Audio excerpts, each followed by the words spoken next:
তীব্র বিক্ষোভে উত্তাল ইরান। রাজধানী তেহরান ছাড়াও আরও কয়েকটি শহরে বিক্ষোভ ছড়িয়ে পড়েছে। এরই মধ্যে শিক্ষার্থীরাও রাস্তায় নেমেছে। ইরানের সরকারি সংবাদ সংস্থা IRN এর প্রতিবেদনে বলা হয়, ইস্পাহান, ইয়াজদ ও জানজান শহরে বিশ্ববিদ্যালয় ও শিক্ষার প্রতিষ্ঠানগুলোতেও বিক্ষোভ ছড়িয়ে পড়েছে। তীব্র বিক্ষোভে এরই মধ্যে 6 জন নিহত হয়েছে।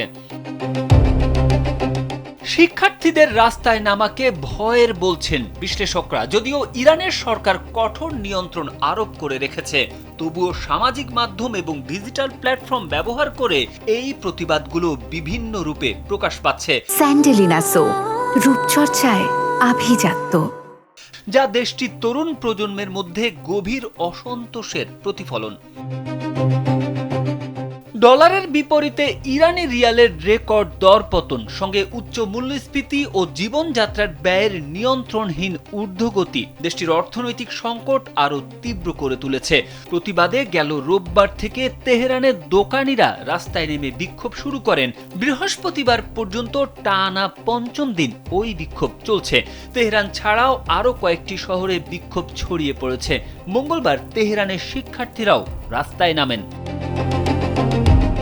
বুধবার তেহরানের ব্যবসায়ীদের এক ফোরামে বক্তব্য দেওয়ার সময় প্রেসিডেন্ট মাসুদ পেজিশকিয়ান ইরানে এই অস্থিরতার পেছনে বিদেশি হস্তক্ষেপ থাকতে পারে বলে ইঙ্গিত দেন। তিনি বলেন, আমরা এমন এক পরিস্থিতির মুখোমুখি যেখানে দেশের শত্রুরা বাইরে থেকে চাপ প্রয়োগের প্রয়াস চালাচ্ছে এবং দুর্ভাগ্যজনকভাবে দেশের ভেতর থেকেও সমন্বয় ও সহায়তার পরিবর্তে কখনো কখনো কিছু অবস্থান ও কর্মকাণ্ড দেশকে দুর্বল করে এবং ক্ষতি ডেকে আনে। বর্তমানে ইরানে মূল্যস্ফীতি প্রায় 50% দাঁড়িয়েছে। মুদ্রার অবমূল্যায়নের কারণে আমদানির খরচ বেড়ে গেছে। এতে জীবনযাত্রার ব্যয় বেড়ে গিয়ে নাগরিকদের ওপর চাপ আরও বেড়েছে।